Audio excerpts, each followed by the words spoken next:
बानर का जनी है आदि के सवाद अके डाली फसल में खाद जब भाता रही है होली के बाद। लेकिन आ गए बनी हमू ससुरारी ना मतलब सरुआई आ गए तहर जीजा खोला किली छोड़ के दी हैप्पी होली। अब रउआ हमरा के साली से सरुआइन कहे लगल बा। अंग्रेजी के वाइन हो गइल बारू आ शादी से पहले तू हमार साली रहू लेकिन अब सरुआइन।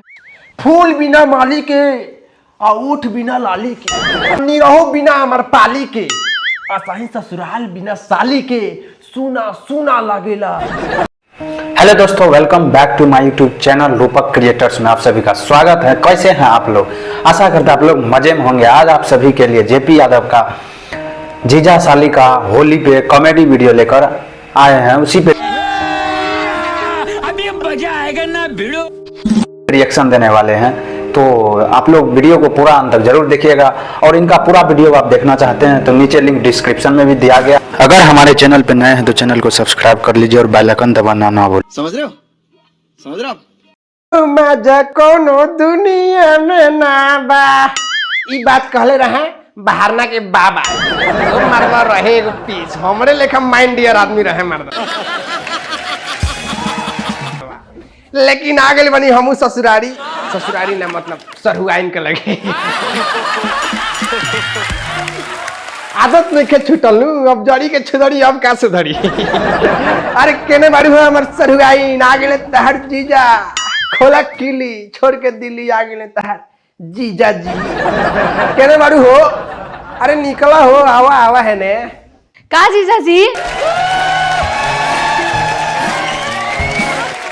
रउआ आ गई नी। हाँ हैप्पी होली। अब रउआ हमरा के साली से सरुआइन कहे लगल बनी। का करबू? सब समय के बात बा। यही समय के बात पर तो बहारना के बाबा कहले रहस कि पहले तू देसी शराब रहू अब अंग्रेजी के वाइन हो गइल बारू आ शादी से पहले तू हमार साली रहू लेकिन अब सरुआइन हो गइल बारू।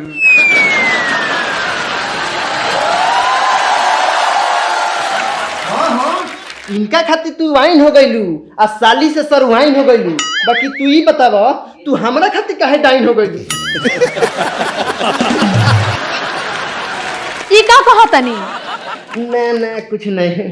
का जी सरू भाई अपने यहाँ रोज रोज आ जाता नहीं, राउर सौदा का दब बा। जाइए अपने घर दुआरे अपने मेहरारू के साथ खेली होली। अरे रउआ का बुझाई सारू भाई, बानर का जनी है आदि के सवाद अके डाली फसल में खाद जब भाता रही है होली के बाद।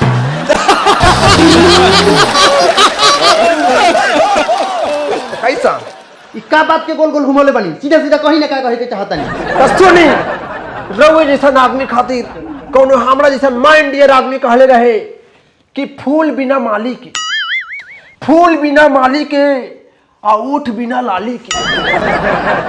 फूल बिना माली के ओठ बिना लाली के आ कान बिना कनबाली के आ गीत बिना कौवाली के आ निरहो बिना अमर पाली के आ सही ससुराल बिना साली के सुना सुना लागेला जैसे पान में चूना लागेला।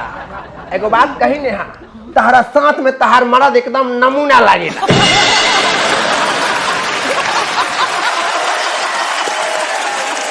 जैसे बुलेट के बगल में लूना लगेला। वीडियो में दोस्तों बहुत ही मजा आने वाला है, तो आप लोग वीडियो अब का कहें पूरा अंत तक बने रहे।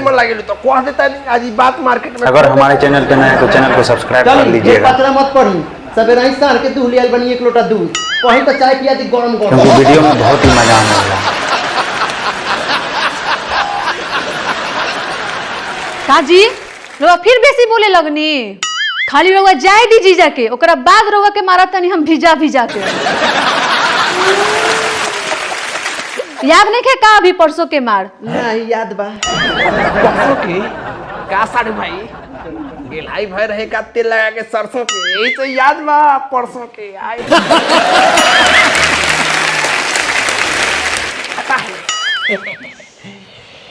का जीजा जी रउआ साफ नहीं की बदल? अरे हम तो ना बदल लेकिन तू बदल गई। याद कर जहिया कुंवार रहलू हे बायला से पहले हमार रहल।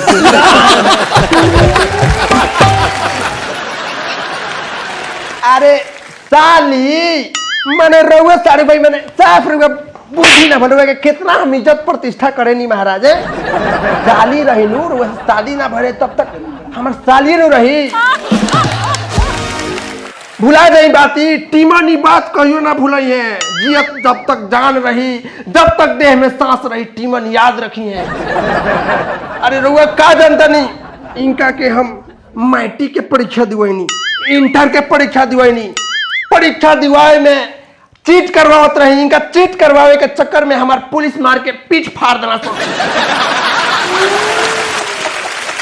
चीट करे पीठ फाट गए लेकिन चीट करावल ना छोड़। अच्छा ना तो हम समझलिए कि रउआ तो जानते बनी कि आजकल जमाना कितना बुड़बक हो गइल बा कि लोग अपन धन छोड़ के दूसरा के धन खाए के फेरा में लागल रहता। तर कहावत नहीं सुनले का कि बुढ़बा का लगे धन रही तो चला खोइला भी न मरिया।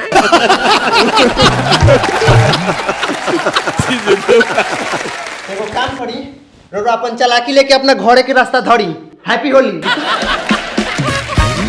देखो तारू के कोड़ा तारे तारा पीछे हम कितना अपना ग्लैमर के तेल जरा देनी। आज एगो रंग लगावे खातिर तार मरद जात चिन्हा देले। ठीक बा हम जातन। काजी रो फिर बेसी बोले लगनी। चली जाए रोबा जीजा जी खातिर खाए खातिर कुछ ले आई। जा जल्दी जा जा होने।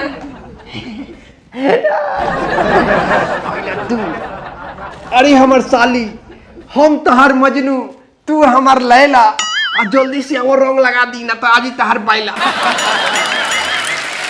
आई ना लगा दी साल भर पर तो आवेला ई रंग के होली आ इहे रंग से बना दी हमरा गाल पे रंगोली।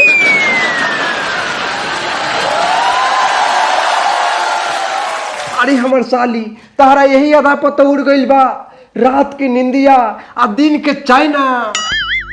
सारू भाई तू एंगा ना मन बा रोक जा लेके आवत नहीं हम अपना बैल के सोटे वाला पाइन।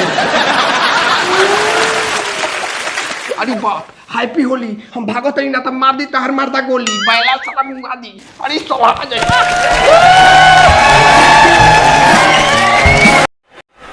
दोस्तों उम्मीद है आप सभी को यह वीडियो अच्छा लगा होगा। जो हमें तो बहुत मज़ा आया। अगर आप लोगों को अच्छा लगा लाइक करें, सब्सक्राइब करें, शेयर करें अपने दोस्तों के साथ।